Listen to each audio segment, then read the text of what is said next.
윤석열 정부가 시작되자마자 여기 계신 이철규 의원님과 제가 함께 유럽으로 대통령 특사를 다녀왔습니다. 그 현장에 가서 가장 놀랐던 것은 현지에서 재직하고 있는 그 우리 대사들조차도 매번 놀라고 있는 것이 우리 K 컨텐츠에 대한 서구 사회의 어떤 열망과 갈망 그리고 관심 뭐 이런 것들의 그 규모였습니다. 여러분께서는 뭐 BTS 같은 유명한 우리 글로벌 뭐 스타들만 이렇게 공연을 해야지 사람이 많이 모일 거다라고 생각을 하실 수도 있는데요. 사실은 저희가 생각하기에는 아직 그 알려지지 않은 낯선 한식 요리사 아니면 무용가 이런 분들 비롯해서 코리아라는 그 이 단어가 달린 모든 문화 콘텐츠에 많은 분들이 대단히 큰 관심을 가지고 만약에 무용 공연이 열렸다 하면 저희는 사실은 저희에게는 생경한 이름이기도 한데 그 예술가의 공연을 보기 위해서 현지에서 3만 명씩 몰려드는 그런 기염을 토하기도 한다 이런 말씀을 주셨습니다. 그리고 제가 문체위에서 활동하면서 뭐 웹툰, 서적 비롯해서 게임 여러 분야의 이 컨텐츠 분야들이 세계로 활로를 뻗쳐나가고 있는데 그 가운데 우리 기업들 또 우리 그 컨텐츠들이 현지에서 잘 정착하기 위해서 법적으로 상당히 그 제도가 까다롭고 실제 정부의 좀 도움이 보조가 많이 필요한 상황이구나라는 걸 느꼈습니다. 그래서 아마 오늘 이 자리에서 어떤 부분이 좀 취약하고 앞으로 우리가 어떻게 하면 더 많은 우리의 그 보물들을 저작권 침해나 이런 것에 당하지 않으면서도 전 세계로 확산시켜 나갈지 함께 토론해보고 또 고민해보는 좋은 시간이 될 것 같습니다. 오늘 참석해주신 여러분께 정말 다시 한번 감사드리고요. 제가 전반기에 이어서 후반기에 이 문체위에서 또 활동하게 된 것은 제가 속한 지역인 잠실 그 송파가 전국적으로 손꼽는 문화, 체육, 관광의 도시이기 때문에 저희 지역의 어떤 특성도 좀 잘 알리고 그리고 문화체육, 특히 이 K 콘텐츠에 대한 수혜를 좀 받아보고자 함이었는데요. 오늘 그 보람이 있는 자리였으면 좋겠습니다. 토론 끝까지 저희는 이제 지금 본회의가 2시부터 시작이 돼서 바로 인사만 드리고 또 이석을 해야 되는 죄송함이 있는데 끝까지 함께해 주시고 많은 것도 얻어가시기 바라겠습니다. 아까 뛰어왔더니 숨이 계속 차네요. 너무 감사합니다. 고맙습니다. 콘텐츠 산업은 그 규모도 중요하지만 양적인 측면에서도 저희가 좀 의미 있는 지표가 있습니다. 그 경제에서는 여러 가지 그 산업 지표들을 가지고 있는데요. 그 중에서 의미가 있는 지표들 중에 하나가 부가가치 지표입니다. 그래서 어느 산업보다 지금 가지고 있는 뭐 제조업이나 다른 산업보다 콘텐츠 산업이 부가가치를 더 많이 창출할 뿐만 아니라 고용이나 취업, 창업 유발 측면에 있어서는 그 어느 산업보다도 더 강력한 효과를 가지고 있습니다. 그래서 그 이 콘텐츠 산업에 대한 발전은 그 단순히 그냥 이익만 크게 증가하는 게 아니라 고용 효과도 증가할 수 있는 우리 산업 경제에 굉장히 활성화할 수 있는 좋은 산업이라고 얘기할 수 있겠습니다. 이러한 콘텐츠 산업이 최근 들어서 굉장히 국제적으로 인기를 많이 띠게 되었는데요. 그 배경 중에 하나는 그 전 세계적으로 그 콘텐츠 유통 체계의 변화가 있습니다. 과거에는 저희가 해외 콘텐츠를 팔기 위해서는 그 나라에 지사를 세우고 관련돼서 투자를 많이 해야지만 각 나라별로 판매가 가능했는데요. 지금은 OTT나 글로벌 온라인 유통망을 통해서 굉장히 많은 국가에 빠르게 진출하는 게 가능해졌습니다.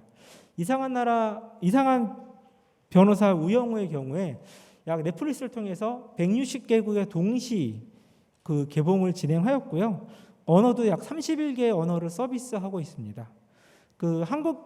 지난 7월에 이제 유니콘 기업으로 등극한 그 시프트업의 데스티니 차일드라는 게임 같은 경우도 라인 게임즈를 통해서 160개국이 넘는 나라에 동시 출시하였고 약 5개국 이상의 언어를 지원하고 그런 언어 지원들을 확장해 나가는 것을 볼 수가 있었고요. 이것이 이런 두 개의 특별한 컨텐츠 예시가 아니라 현재 지금 한국에서 만들어놓은 컨텐츠의 대부분이 이렇게 굉장히 적극적으로 글로벌로 진출하고 있는 것들을 저희가 확인할 수 있었습니다.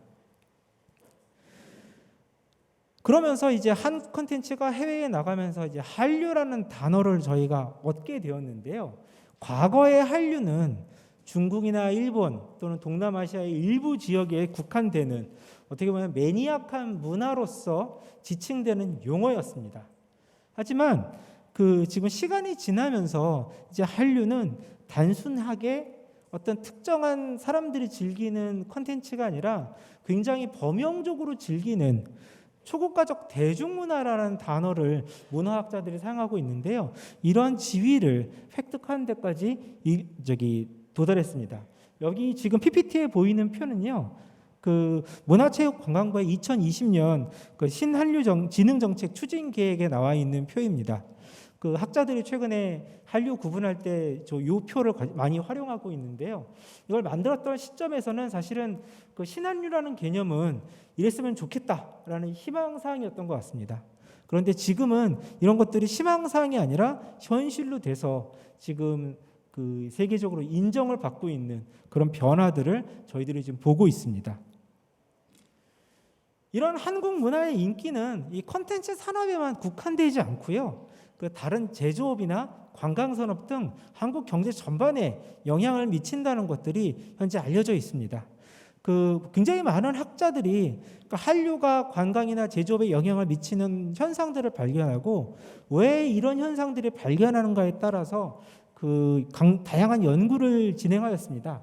그 연구를 종합해 보면 한류에 대해서 굉장히 호감을 가지게 되면 그런 호감이 한국이라는 국가 이미지에 긍정적인 영향을 미치고 이런 국가 이미지는 제품에 대한 태도, 그다음에 구매 의도나 관광 의도에 영향을 미친다는 것, 이런 어떤 관계를 가진다는 게 학자들이 한 100명 이상의 학자들이 실증했던 결과들을 볼 수 있었습니다.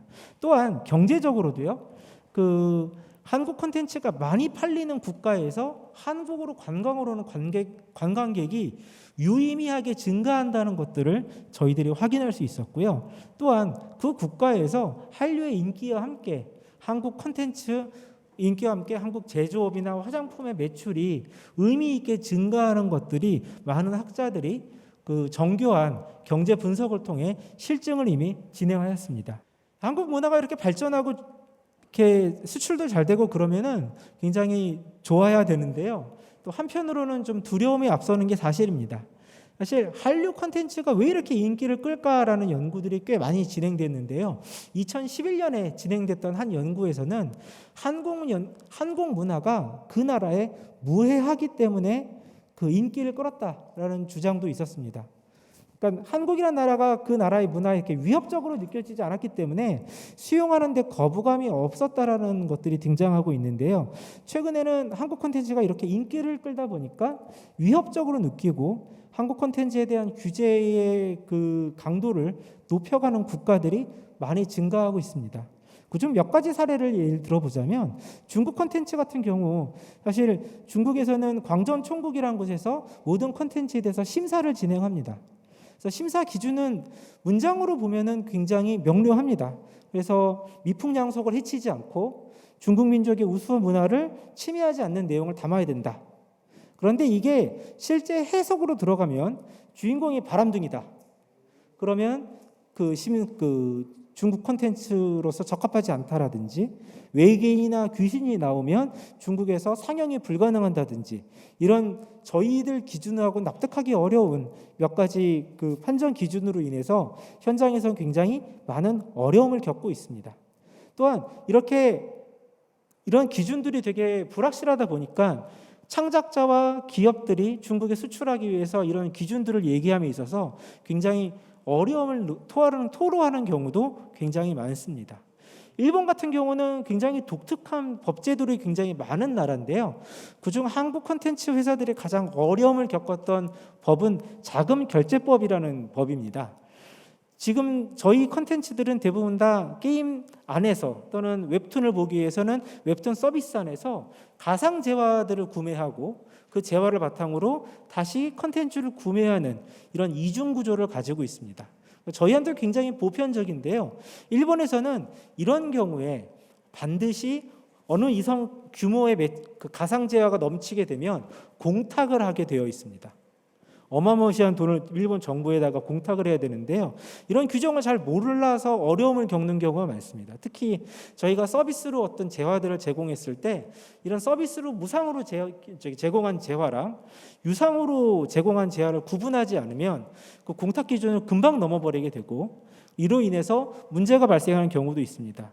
그 라인 게임즈 같은 경우는 그 라인팍 같은 경우는 2016년에 일본의 경찰이 그 수사를 하는 일도 있었고요. 그래서 신문에 대서특필된 사례도 있습니다. 그 다음에 정책적인 관점에서요. 그 이렇게 글로벌 법제도 검색 플랫폼은 그 경제학자들이 사용하는 용어로서 그 양의 외부성이 발생하는 그 시장 실패의 영역입니다. 무슨 뜻인가 하면 하나의 기업이 글로벌 검색 플랫폼을 만들게 되면 얻는 효익에 비해서 들어가는 비용이 너무 크기 때문에 기업 레벨에서는 준비하기 어렵습니다. 하지만 만약 국가가 만들어진다면 모든 기업들이 혜택을 보기 때문에 굉장히 큰 혜택을 볼 수 있는, 그래서 어느 누군가의 기업이 해줄 수 없지만 국가가 했을 때 굉장히 큰 효과가 나는, 국가가 반드시 해야 되는 영역 중에 하나로서 그 경제학 교과서에서 얘기하고 있는 영역이고요. 그리고 글로벌 법제도 검색 플랫폼이라는 내용이 바로 여기에 부합되기 때문에 국가가 해줘야 되는, 반드시 해야 되는 어떤 분야라고 생각합니다. 또한 정책적으로는 사실 콘텐츠 산업은 굉장히 빈익빈 부익부가 심한 산업입니다. 하지만 한번 창작자들이 큰 성공을 거지게 되면은 그 성공을 할 수 있기 때문에 이런 대기업과 중소기업의 불균형을 이런 것들을 해소하는 것에 있어서 이 검색 플랫폼이 의미 있는 결과를 낼 수 있을 것 같고요. 또한 그 각 국가의 어떤 특성들을 모음에 있어서 일반 기업들이 각 국가 간의 특성을 창작가랑 얘기하는 데는 국가적인 어떤 신뢰가 없을 경우에는 창작자랑 얘기하는 건 어려움을 겪고 있습니다. 실제로 이런 것 때문에 창작자와 기업, 유통기업 간의 분쟁 사례도 실제로 심심치 않게 발생하고 있습니다. 그래서 국가가 이런 걸 해준다면 이런 커뮤니케이션에서 굉장히 큰 도움이 될 거라고 생각하고요. 또 이게 이미 굉장히 많은 내용들을 갖춰놨기 때문에 큰 비용을 들이지 않고도 의미 있는 정책을 만들 수 있지 않을까 생각합니다. 이상으로 발표 마치도록 하겠습니다. 해외 업무를 하다 보면 그 개별 기업들이 나는 이런 나라에 이렇게 진출하고 싶은데 이런 문제점이 있습니다라고 상담을 해주세요라든가 뭐 해결 방안이 없습니까라는 그런 의견들을 계속 제시해 주시는데, 사실은 문체부나 저희 진흥원 같은 경우에 그 개별 기업들의 어려운 점들을 제공해 줄 수 있는, 대응해 줄 수 있는 정보 체계라든가 아니면 1대1로 대응해 주는 사업 체계가 없습니다. 예. 그래서 저희가 범용 정보들을 조사해서 홈페이지에 올려놓고 필요한 부분은 다운받아서 보세요라는 정도 수준의 업무들을 해왔습니다. 그러다 보면 개별 기업이 처한 애로사항들은 해결해주지 못하는 그런 문제점을 계속 가지고 있게 되는데요. 거기 지금 자료에 보시는 해외 진출 상담 사례라고 되어 있는 3가지 사례가 대표적으로 그런 사례들입니다. 저희가 홈페이지를 통해서 해외 진출의 애로사항들을 접수를 받아봤는데 그 내용들을 보면 경우에 따라서는 창업기업 같은 경우에는 해외 진출을 할까 말까 이런 것 자체를 의사결정을, 그러니까 도전할 수 있는 기회 자체를 포기해야 되는 그런 어려운 점도 있고요. 해외 정보가 부족함에 따라서. 또한 뭐 중소기업이나 큰 기업조차도 현지에서의 비즈니스를 이렇게 하는 게 맞을까? 뭐 법률적인 문제는 안 생길까? 피해가 발생하면 손해배상을 해줘야 되지 않을까?라는 문제에 계속 봉착을 하게 됩니다. 이런 문제들을 저희가 알고 있지만 대응해주지 못한다는 안타까운 점이 제가 해외 지원 업무를 하면서 느끼는 두 번째 그 소감이라고 말씀을 드리겠습니다. 제가 오늘 그 해외 법제정보 공유 플랫폼을 만드는 부분에 대해서 고민하게 된 이유는 이런 그 현장에 있는 업계의 목소리가 중요하게 작용을 한 부분이고요. 또 하나는 다들 아시다시피 또 앞에 교수님께서 먼저 말씀해 주셨습니다만 그 한류라는 것이 이제 시대적인 소명이 되고 있다. 그래서 많은 국가로 한류가 이제 뻗어나가고 있고 그 해외 유력 매체들 포브스나 BBC나 뉴욕타임즈가 오징어 게임이 방영된 이후로 K 콘텐츠가 세계 주류 콘텐츠로 자리매김을 했다라는 식의 이제 보도들도 계속 내고 있습니다. 그래서 이게 이제 앞으로 좀 더 지속 가능하기 위해서는 해외 시장, 국가에 대한 법제, 시장 정보들이 좀 더 많이 업계에 제공이 돼야 되겠다라는 점이 이렇게 이제 문제의식을 가지고 접근하게 된 배경이 되겠습니다. 다음 페이지. 오늘 이제 그 주제가 되고 있는 저희 그 해외 법제 정보를 공유할 수 있는 플랫폼은 이렇게 만들고자 합니다. 우선은 상시 혹은 수시 혹은 뭐 조사, 그다음에 정례 조사가 필요한 데이터들을 조사를 해외에서 해야 되겠죠. 그 조사된 내용들을 한 군데 모아서 분류하고 집적하고 그다음에 제공할 수 있도록 가공을 합니다. 그게 정보센터가 될 것이고요. 그거를 이제 그 콘텐츠 기업이 원하는 방식으로 제공해 주는 그런 합리적인 시스템을 만들어야 된다고 생각을 합니다. 다행히 저희 콘텐츠진흥원에서는 그 좀 생소하실 수 있습니다만 콘텐츠 수출 마케팅 플랫폼, 그래서 웰콘이라는 플랫폼이 2016년부터 운영이 되고 있습니다. 그래서 그 플랫폼에 저희가 조사한 정보들과 그 내용들을 잘 집적해서 또 서비스할 수 있는 방식으로 가공을 해서 제공을 하면 아주 큰 비용 없이도 빠른 시간 안에 이런 법제 정보를 제공할 수 있다고 생각을 합니다. 그런데 이런 이런 법제 정보 공유 플랫폼이 성공하기 위해서 중요한 4가지 그 포인트가 있는데요. 첫 번째는 전문 인력을 확보하는 내용이 되겠습니다. 사실 아시는 것처럼 말씀드린 것처럼 그 법률을 찾아서 번역하는 게 중요한 게 아니고 해석하고 사례를 분석하고 시사점을 뽑는 게 중요하기 때문에 이 분야에 대한 전문가가 당연히 필요합니다. 그게 그 저희가 다루고 있는 그 콘텐츠 산업에 대한 모든 장르에 다 필요하다는 거죠. 그래서 이제 그런 부분, 또 문화와 종교에 관한 것도 해석할 수 있는 전문가도 필요합니다. 전문 인력을 어떻게 확보할 수 있는 것인가가 굉장히 중요한 관건이 되겠고요. 두 번째 중요한 거는 저희가 서비스를 할 수 있는 국가들의 규모입니다. 어디 부분까지 저희가 커버해서 정보를 제공할 수 있을 것인지 이제 그런 부분인데요.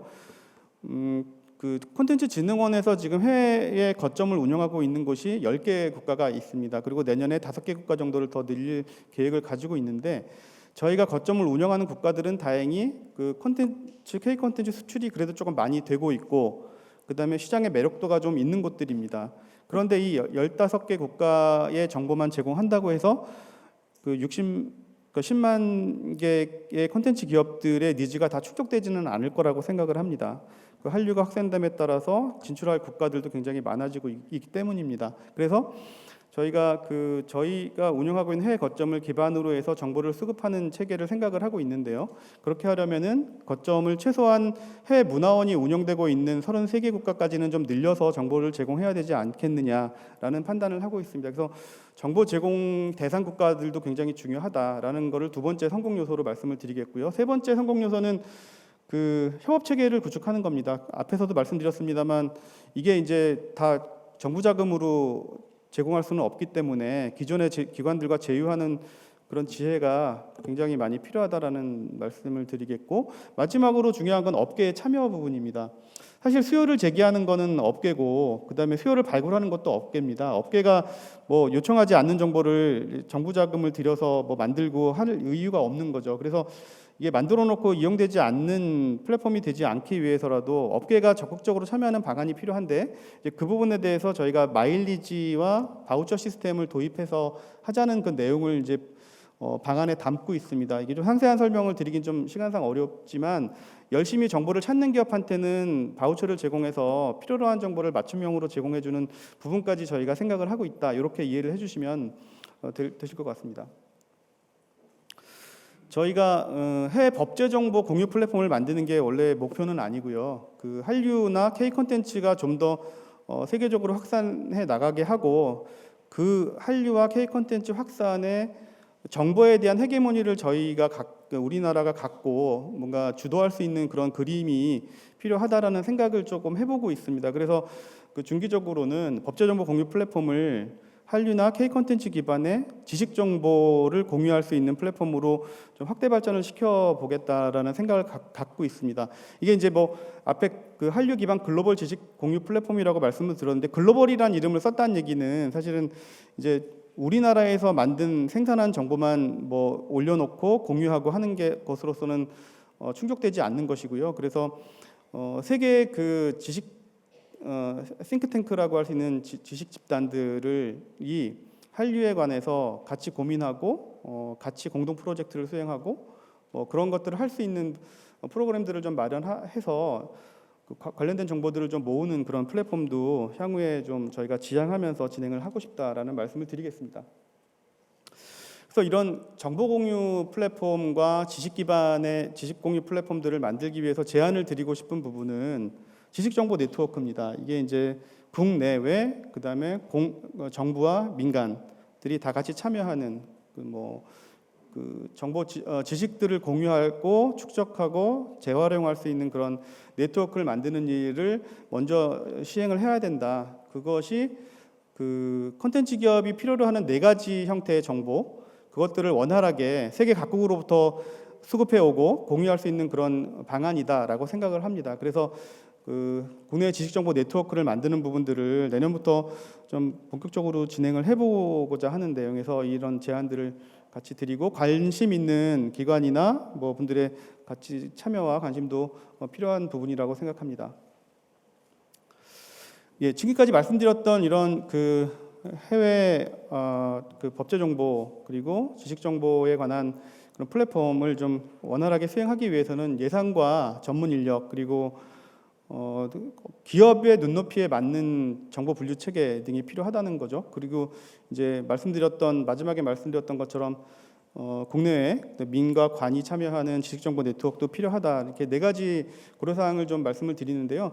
특히나 예산 부분은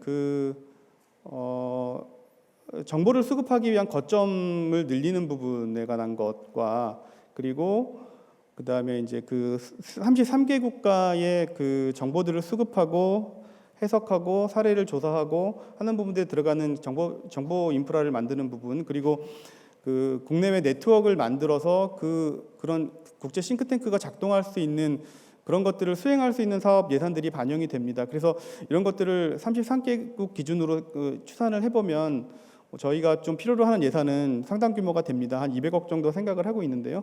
그런 것들이 좀 마련이 됐으면 이런 사업들이 원활하게 진행이 될 수 있겠다라는 말씀을 드리고요. 전문 인력 확보와 분류 체계 부분, 그리고 그 지식정보 네트워크에 관한 조금 세부적인 내용은 토론 때 혹시 질문을 주시면 추가로 말씀드릴 수 있도록 그렇게 하겠습니다. 네, 그럼 제일 먼저 신용식 과장님의 토론을 듣겠습니다.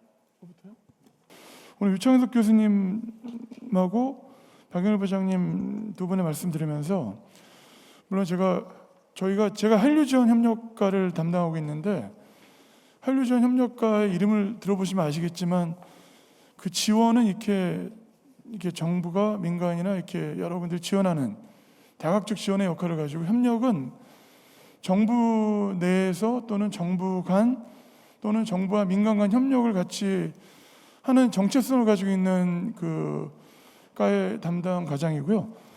어쨌든 한류가 지금 말씀하신 것처럼 역사 이래 가장 우리나라의 어떤 좀 이렇게 성장 동력으로서 부각되고 있는 시점이기 때문에 이 정부도 어쨌든 이런 기회를 바탕으로 해서 한류 현상을 통해 가지고 이 국가의 성장 동력으로 하는 것과 함께, 또 하나 이제 이 항상 이 태양이 있으면 그림자가 있는 것처럼 한류 현상을 통해서 또 조금씩 이 한국에 대한 어떤 좀 이렇게 부정적 기류도 나타나기 때문에, 아까 유창석 교수님 발표 자료 보면은 저희가 이제 7번째 콘텐츠 수출 국가가 됐고 성장 속도가 엄청나기 때문에 이제는 저희가 이 한류라는 현상을 통해서 이 국가의 어떤 부를 창출하는 것도 중요하지만 세계에서 어쨌든 우리가 좀 기여할 수 있는 그 세계 시민의 관점에서 국가가 이 세계에 기여할 수 있는 형태로 한류 현상을 좀 봐야 되지 않을까라는 생각을 하고 있습니다. 오늘 일단 주제는 법제 정보란 어떤 해외 정보를 통해서 콘텐츠 기업이 대체로 영세하기 때문에 90% 이상 영세하기 때문에 10억 미만 기업들이 대부분이라서 사실 해외 진출하려면 너무 어려운 상황이라서 뭔가 이렇게 콘텐츠라는 거는 한번 터지면 무한복제가 돼가지고 말도 안 되는 부가치가 창출될 수 있는데, 아직까지는 대체로 영세하다 보니까 이런 부분 관련해서 정부가 지원이 필요하다는 오늘 두 분의 말씀이 공감을 하고 있고요.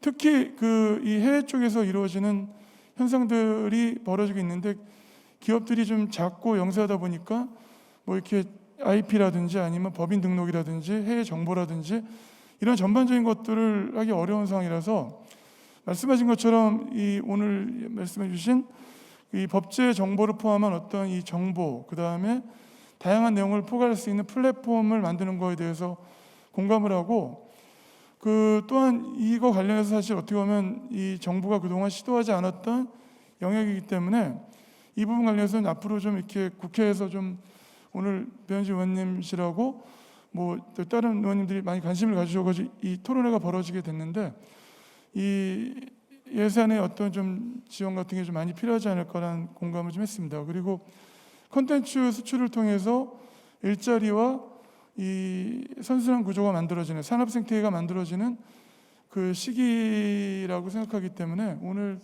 두 분 발제자분들의 말씀을 바탕으로 해서 그 국회에서 좀 충분하고 의미 있는 논의가 이루어질 거라고 생각을 하고 있고 정부에서도 이 최대한 그 지원을 해가지고 같이 좀 좋은 결과가 나올 수 있도록 최선을 다하겠습니다. 감사합니다. 제가 소속된 로펌의 법무법인 태평양인데요. 그 뭐 요즘 KR류 중에 하나의 넷플릭스에서 방영된 그 이상한 변호사 우영우, 영어로는 엑스트라오르디너리 어토니우라고 번역이 되는데 거기에 나온 한바다의 모티브라고 많이 알려져 있습니다. 실제로도 그렇고요. 그래서 저희가 해외에 있는 고객들이랑 아이스 브레이킹 할 때 저희가 많은 도움을 받기도 합니다. 이처럼 실제로 저희 그 KK 콘텐츠가 해외에서 많이 알려져 있는 것을 저희 같은 그 해외에 잘 나가지 않는 변호사들도 많이 실감을 하게 되는데요. 제가 태평양에서 하는 업무들 중에 하나가 콘텐츠 업체들이 해외에 진출하는 것을 돕는 직업 중에 제 업무 중에 하나입니다. 근데 큰 기업들, 대기업들은 자체적으로 검토를 다 하지만 작은 기업들은 로펌에 묻기도 어렵고 실제로 로펌에서 답하기 어려운 부분들도 대단히 많이 있습니다. 그런 측면에서 오늘 자리를 만들어주신 배현진 의원님한테 감사드리고 두 분의 발제도 많은 도움이 되었던 것 같습니다. 제 발제문은 33면 이하인데요. 과거와 약간 달라진 부분이 콘텐츠 업체가 해외 진출을 아주 당연하게 시도한다라는 것이고요. 또 하나는 해외에 반드시 지사를 그리고 회사를 만들 필요 없이 곧바로 가능하다라는 부분입니다. 제가 지금 예시를 에스프레소라는 업체, 콴다라는 서비스로 유명한 업체인데요. 오늘의 집이라는 업체 이 두 군데를 가져왔는데 이 두 군데를 제가 예시로 든 것은 기술 기업으로 시작했지만 콘텐츠를 가지고 해외 진출이 가능한 대표적인 예시라서 가져왔고요. 실제로 아까 처음에 말씀드린 영화나 영상 그리고 게임, 음악 그리고 요즘 제일 핫한 웹툰 같은 경우에는 당연히 곧바로 해외 진출이 가능합니다. 제가 그 다음 장에 잠시 적어놨는데요. 뭐 예컨대 동남아 같은 경우는 웹 없이 그냥 앱으로 바로 진출을 하게 되는데 모바일 앱을 글로벌로 진출하겠다라고 마음 먹으면 사실 기술적으로 아주 어렵지 않습니다. 뭐 일단 구글 같은 플랫폼이 있고요. 번역은 구글 트랜스레이션 API를 도입한 다음에 번역기를 돌려서 곧바로 구글 업로드를 할 때 국가를 글로벌로 설정하면 해외에 접근이 가능합니다. 기술적으로는 이게 그냥 전부 다입니다. 유럽에 있는 여러 다른 나라 말도 마찬가지고요. 그냥 구글 트랜스레이션 돌려서 바로 올리면 실시간으로 번역이 되는데 거기까지만 해서는 당연히 성공을 보장할 수 없는 것이고요. 어떻게 잘 서비스를 제공할 수 있을 것인가의 고민이 필요하고 그 중에 하나로 현지에서 규제가 어떤 것들이 있는지 어떤 요건들을 충족되어야 되는지에 대해서 답을 줄 수 있어야 되는 부분이 존재합니다. 실제로 이런 것들을 궁금합니다. 예컨대 해외 진출을 하고 싶어요. 그럼 해외 법인을 만들어야 되나요? 별거 아닌 것 같지만 아까 발제문에서 일본 자본결제법 얘기 잠시 하셨지만 일본 자본결제법의 적용이 되는 경우 중에 예컨대 선불지급수단, 우리 머니죠. 그 사이버머니를 활용하는 방식 중에 일부 특정한 방식을 활용하려면 일본의 라이센스를 받아야 되고요. 그 라이센스를 받으려면 현지의 법인이 반드시 있어야 됩니다. 한국에서 서비스를 하면 일본에서 나중에 문제가 되는 거죠. 법인을 안 만들고 하면. 그럼 이런 경우에는 법인을 일단 만들어 놓고 들어가야 되는 거고요. 베트남, 인도네시아 비슷합니다. 베트남에서 베트남어로 서비스를 하려면 그 나라 법률상으로는 베트남 현지 법인이 있어야 됩니다. 근데 그 다음으로 주의할 것은 뭐냐면 그러면 이 나라 국가에서 인포스를 과연 정말 제대로 하는지 이런 부분들을 다시 봐야 되는데 이거는 조금 더 어려운 문제이고요. 일단 그 이전에 각 국가별로 어떤 규제들을 지켜야 되는지를 먼저 살펴봐야 되는 부분인데 이 부분이 사실 비용이 많이 듭니다. 그래서 공공기관에서 이런 부분들에 대해서 도와주는 것이 필요할 것 같고요. 34면 이하에서 제가 예시들을 몇 개 봤습니다. 그래서 서비스를 위해서 라이센스가 필요한 경우들이 있는데 실제로 라이센스가 있어야 되는 것인지, 그리고 온라인 서비스라면 서버가 그 나라에 반드시 있어야 되는지. 예컨대 러시아 같은 경우는 러시아 내에 러시아 고객의 정보가 반드시 보관되어 있어야 되거든요. 로컬라이제이션 룰이라고 하는데 뭐 이런 것들도 있고요. 그다음에 예컨대 프랑스 같은 경우는 원칙적으로 모든 서비스가 프랑스어의 제공이 반드시 있어야 됩니다. 영어 앤드 프랑스어 이런 방식이거나 캐나다의 일부 주도 마찬가지고요. 그러면 이런 식의 규제가 있는 국가에서는 어떻게 할 것인가? 일단 시작할 때 그 규제가 정말 강한 거라면 IP 차단을 먼저 해놓고 들어가야 리스크를 낮출 수 있는 거니까요. 이런 식으로 전략을 짤 때 현재 규제를 잘 아는 것이 대단히 중요하고 그 가장 전제는 현재 어떠한 법들이 있는지를 아는 것이 중요하다라는 말씀을 드립니다. 아무튼 오늘 자리가 해외 법제 공유 플랫폼의 성공적인 구축과 운영을 위한 토론회라고 생각하고 있고요. 일단 구축도 중요한데 그리고 돈도 많이 드는데요. 관리가 구축만큼이나 중요하다는 말씀을 드리고 싶습니다. 지속적인 업데이트가 되지 않으면 이 정보들은 잘못된 정보가 될 가능성이 많고요. 실제로 산업계에서 요구하는 것은 내가 궁금한 것들을 바로 알 수 있는 것. 그러니까 법령을 쭉 나열해 주는 것도 필요한데요. 그게 아니라 내가 필요한 것에 대해서 바로바로 답이 있는 것들. 이런 식의 체크리스트들이 좀 필요할 것 같고요. 그리고 어떤 부분들이 중요하고 중요하지 않은 부분지에 대한 강조점이나 인사이트들이 필요한데 이런 부분들은 그냥 웹사이트 운영만 가지고는 좀 어렵고 지속적인 설명회나 교육, 코트라이스를 많이 하고 있는데요. 그리고 콘지름도 많이 하고 있는데 이런 방식의 것들이 조금 더 활성화될 필요가 있다라고 생각합니다. 사실상 지금 이 기업적 정보에 대해서 말씀을 드리자면 해외에 이 컨텐츠에 대해서 실제 관심이 있는 기업들이 어떤 기업들이 존재하는지 이 중소기업들은 알 수 있는 방법이 전혀 없습니다. 가끔씩 이제 해외 업체와 컨택을 할 수 있는 유일한 방법 중에 하나가 저희가 해외로 나가거나 해외 행사에 나가거나 아니면 해외 업체들이 국내 행사에 들어와서 비즈 매칭을 하는 케이스들이 있는데 사실 이 비즈 매칭을 할 때 거의 하루를 소요를 합니다. 하루를 소요를 하면서 최소 대여섯 기업에서 한 10개 정도의 기업들과 미팅을 하다 보면 시간도 많이 뺏기고 진이 많이 빠져요.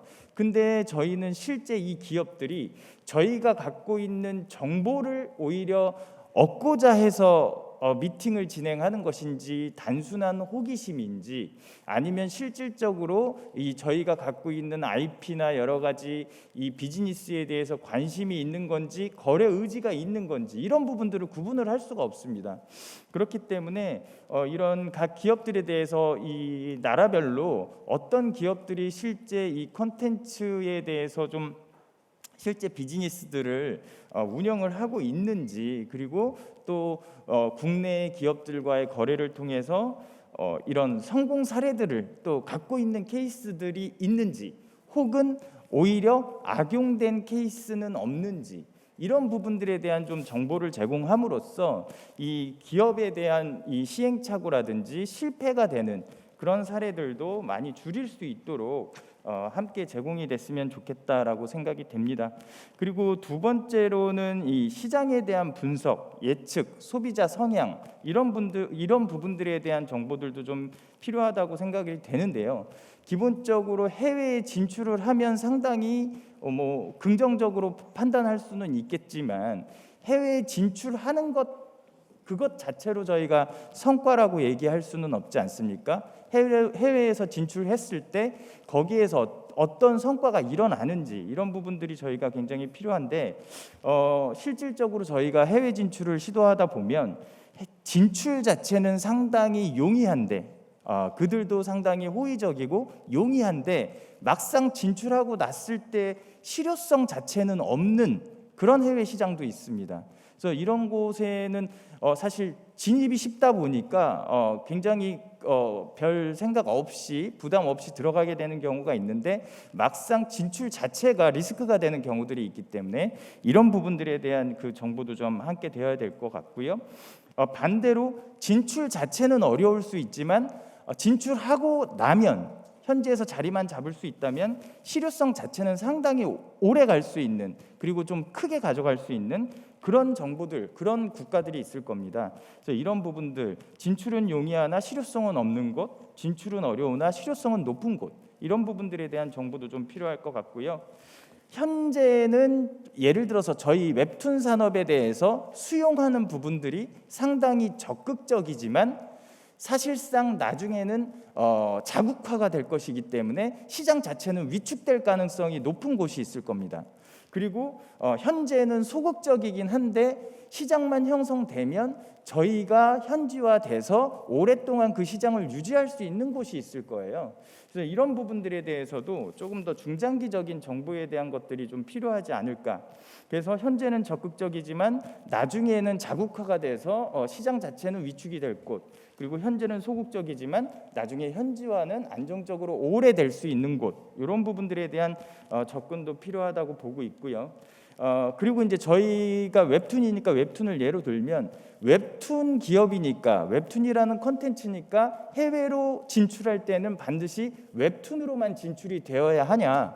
저는 그렇게 생각하지는 않습니다. 그래서 이 역시 이 국가별로 사실 웹툰에서 웹툰으로 진출하는 게 훨씬 더 효과적인 곳이 있을 거고 웹툰이지만 영상화해서 영상화에 대한 판권으로 진출하는 게 더 효과적인 곳이 있을 거고 오히려 약간 이제 아직은 종이 매체가 더 활발한 곳은 웹툰이지만 출판으로 재생산해서 출판으로 진출하는 게 더 용이한 곳이 있을 겁니다. 이런 진출 방법 전략에 대해서도 분석된 정보가 필요하지 않을까라는 산업적 측면에서의 의견을 좀 드리고 싶고요. 이 해외 진출 말은 좋은데 아직까지 이 많은 중소기업들은 대기업에 대한 의존도가 상당히 높습니다. 그래서 이 대기업하고 이 의존하지 않고는 거의 방법이 없다고 할 수가 있는데 이 중소기업이 바로 다이렉트로 컨택을 하거나 진출할 수 있는 방안이 반드시 이 플랫폼을 통해서 함께 포함되어야 하지 않을까라고 생각이 되고 있고요. 지난번에도 이 유사한 이런 그 좀 자문 회의가 있어서 참석을 했을 때 얘기를 했었는데 사실 중소업체들은 본인들의 작품이 해외 현지에서 통할까 안 통할까에 대한 궁금함들을 갖고 있습니다. 그래서 이러한 작품들에 대해서 한 3화 정도의 번역 지원을 통해서 이 플랫폼을 통해서 이 뭐 이렇게 테스트 서비스를 통한 진출 가능성을 좀 점쳐볼 수 있는 그런 여지들도 함께 가져갔으면 좋겠습니다. 마지막으로 이 불법 복제에 관련된 것인데요. 사실 저희가 해외 진출을 하면서 기대도 가장 크지만 또 가장 두려워하는 것이 해외에서의 여러 가지 이제 불법 복제 방식들일 겁니다. 근데 이런 것들이 국가마다 기준도 다르고 대응에 대한 온도차가 상당히 큽니다. 그래서 어떤 곳은 협조적이고 어떤 곳은 방법이 전혀 없고 또 어떤 곳은 저희가 어떻게 해야 될지 도무지 알 수 없는 그런 경우들도 있기 때문에 이 국가에 따라 어떤 지원이 이루어지고 있으며 어떤 절차를 따르면 되는지에 대한 조금 손쉬운 최대한 빠르게 해결될 수 있는 방법들도 함께 고려됐으면 좋겠습니다.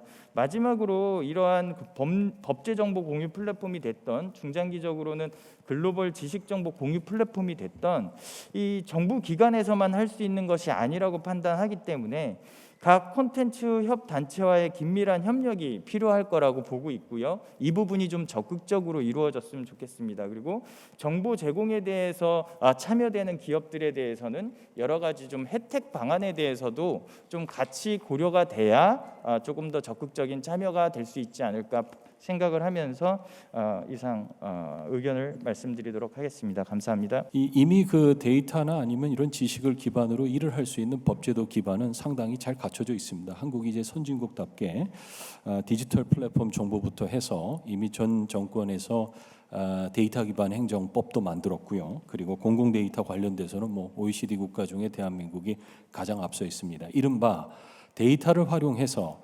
지식과 네트워크와 혁신가들이 서로 연합하고 혁신을 창출할 수 있는 인프라, 서비스, 제도, 이 생태계는 잘 만들어져 있죠. 아마 이 K컬처 또는 컨텐츠가 이런 법제도적 기반 위에서 아마 새롭게 맞춤형으로 이 형성되는 어떤 과정이 있다라고 생각을 합니다. 이를 위해서 좀 먼저 우리가 고민해봤으면 좋겠다 하는 생각들을 몇 가지 좀 정리해봤습니다. 앞으로 적극적으로 K컬처 관련된 또는 K 컨텐츠 관련된 데이터들을 개방할 필요가 있습니다. 특히 정부와 민간이 데이터를 공유하고 융합할 수 있는 도전들이 마련되어야 될 겁니다. 그리고 민간처럼 공공 부분에 있는 K 콘텐츠 관련된 뭐 데이터 또는 정책 또는 지식 서비스가 좀 이렇게 즉시 구현될 수 있을 정도의 높은 수준의 서비스 자동화가 필요하다고 생각을 합니다. 두 번째로는 정부와 공공 부분 안에서 정보 시스템이 구축되어 있는 가운데 여기서 K 콘텐츠 관련된 데이터가 막힘없이 공유될 수 있는, 그리고 데이터 레이크라고 하죠. 큰 데이터 댐 같은 것들이 지금 구성되는 과정에서 데이터가 융합되고 집적될 수 있는, 그리고 이 안에서 분석과 활용이 보다 좀 사용자 친화적이고 많은 분들이 쉽게 접근할 수 있는 구성 체계를 갖출 필요가 있겠습니다. 저는 이러한 시작점에 있어서 문화체육관광부와 문체부 안에서의 공공기관부터 먼저 데이터 결합, 데이터 융합, 데이터 실험, 데이터 기반의 행정이 이루어졌으면 좋겠습니다. 이어서 데이터 기반 관련돼서 아마도 이런 부처 중심의 좀 도전들이 먼저 민간 부분보다 선제적으로 진행돼야 될 부분이 있다면은 과학적으로 데이터를 통해서 K 컨텐츠 정책을 만들 수 있으면 좋겠다. 물론 지금도 굉장히 많은 부분들에 있어서 우수성이 있지만 보다 좀 진화된 부처 간의 협업이 있었으면 좋겠다라는 말씀을 드리고 싶고요. 부처별 기관별로 K 콘텐츠 관련된 다양한 정보들이 지금 산재되어 있습니다. 이제 이걸 모을 필요가 있겠고, 특히 국민이나 기업이 한 곳에서 이런 데이터들을 좀 쉽게 확인해서 편하게 좀 사용할 수 있는 그런 맞춤형 서비스들이 있었으면 좋겠습니다. 아마 이러한 부분에 있어서 앞으로 한류협력위원회의 역할이 크다, 중요하다, 이렇게 좀 말씀을 드리고 싶고요. 아까도 언급해 주신 바와 같이 개인정보 보호와 이용정책에 관련된 균형성은 매우 중요한 문제가 되겠습니다. 저는 이렇게 한류 관련돼서 데이터와 지식을 기반으로 일하는 데 있어서 제일 중요한 부분이 이 한류의 국제화 또 한류의 지역화, 이런 부분에서 좀 고민을 해봤으면 좋겠습니다. 특히 한류를 통해서 국제사회의 국가적 이미지 그리고 위상이 올라가고 경제가 굉장히 촉진되는 가운데 한국에 있는 지역사회에서도 이러한 낙수 효과를 좀 입었으면 좋겠다. 그리고 포용적으로 지역사회가 한류라는 힘에 의해서 뭔가 혁신 생태계가 구축이 되고 지속 가능한 발전들의 모멘텀을 좀 가져갔으면 좋겠다라는 말씀을 좀 드리고 싶습니다.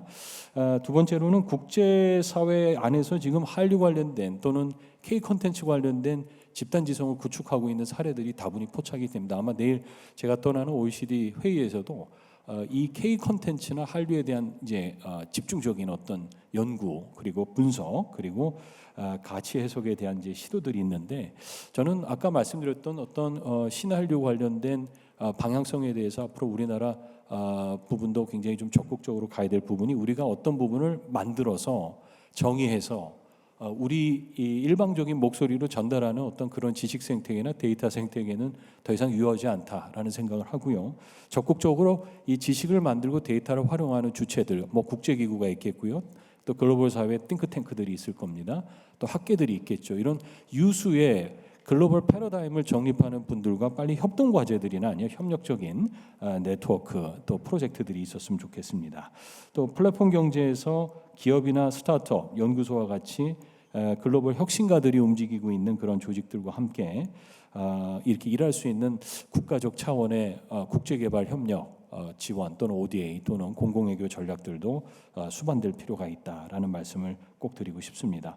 아마도 이제 이런 부분들이 글로컬 관점에서 조금 더 정교하게 좀 국가 전략으로 세밀화했으면 좋겠고요. 문체부 그리고 한류협력위원회 더 나가서 이 K 컨텐츠 관련된 다양한 이해관계자 분들이 국제사회에서 공존하고 공진할 수 있는 그런 다양한 과제들과 또 협력적인 이니셔티브가 많이 준비됐으면 좋겠습니다. 감사합니다. 법은 체계거든요. 법은 사회 전체에 대한 그 시스템입니다. 시스템. 그러니까 하나의 법, 콘텐츠 진흥법, 오케이 이것만 봐갖고 들어갈 수 없습니다. 콘텐츠 진흥법과 관련되어 있는 다른 법 체계를 다 들여다봐야지 비로소 길이 열리는 거죠. 그래서 분석적 정보가 되게 필요한 상황입니다. 제가 그냥 한 가지 좀 강조하고 싶은 건 이 법제 정보, 법령 정보도 하나의 문화적 현상이라는 거죠. 이게 고정돼 있다고 인식하거나 하면 오히려 그 문제가 생길 수 있습니다. 전에 판례 중에 이런 판례가 있는데요. 법령 용어가 잘못 오역이 됐어요. 이 오역으로 인해서 그 정보를 믿고 투자한 사람이 실패를 한 거죠. 그래서 그 법령 정보를 번역해서 제공한 기관에 손해배상 청구를 한 적이 있습니다. 그럴 수 있습니다. 단어 는이냐 가냐 이 조사 차이만 가지고도 법령 해석은 달라질 수 있다는 점을 유의해야 될 필요가 있습니다. 법령 정보를 조금 유형화시킬 필요가 있는데요. 심지어는 법령 정보를 공개하지 않는 나라도 있습니다. 중앙아시아 국가들은 법령 정보를 찾아볼 수가 없습니다. 해당 국가에 가서 제가 최근에 들은 얘기인데 캄보디아 가서 법제 이식을 하려고 이제 법제를 수출하려고 갔더니 그 체계를 봐야 되니까 법령 정보를 달라 그랬더니 법령 정보를 모르고 있어요. 담당 공무원이.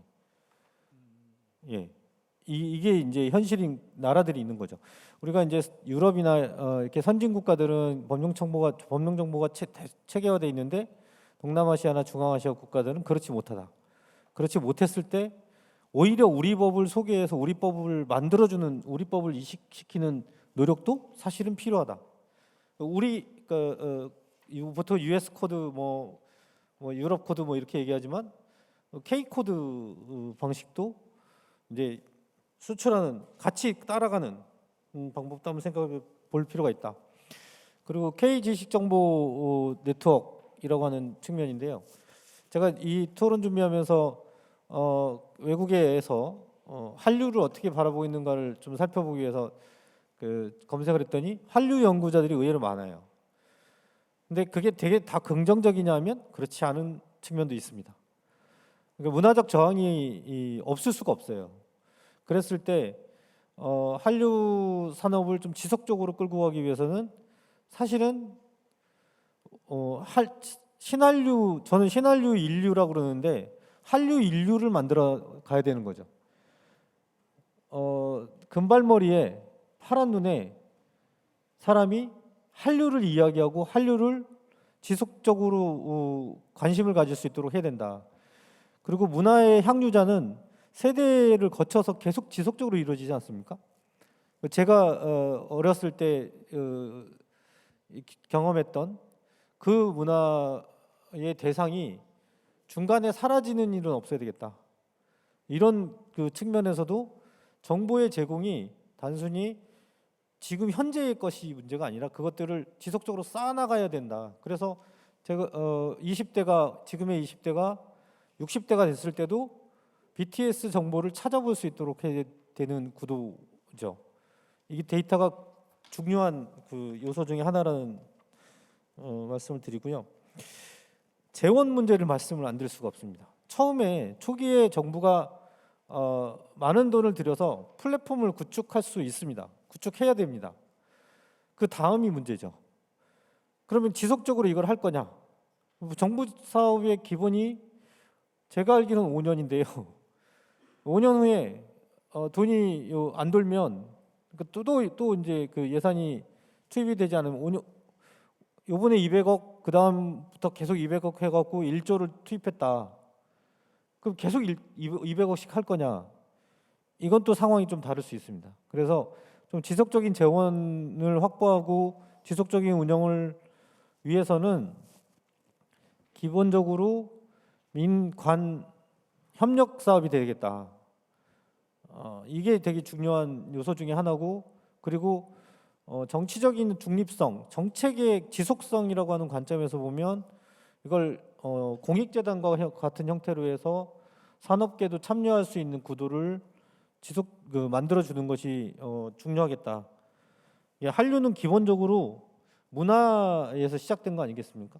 근데 우리가 바라보고 있는 것은 산업적 효과를 이제 바라보고 있는 것인데 뭐 이런 비판들이 있더라고요. 우리는 개방하지 않고 수출만 하려고 한다라는 지적도 있습니다. 예, 그런 부분들, 그러니까 국제협력이라는 것은 기본적으로 상호 호혜성이 있어야 되는데 우리가 부족한 부분들을 또 좀 찾아볼 필요도 있을 것 같고, 기본적으로 플랫폼은 쌍방향으로 소통돼야 될 그 정보 시스템이어야 되는 것이기 때문에 이걸 어떻게 개방성 있게 가져갈 것인가가 굉장히 중요하겠다라고 말씀드리면서 간단하게 토론을 마치도록 하겠습니다.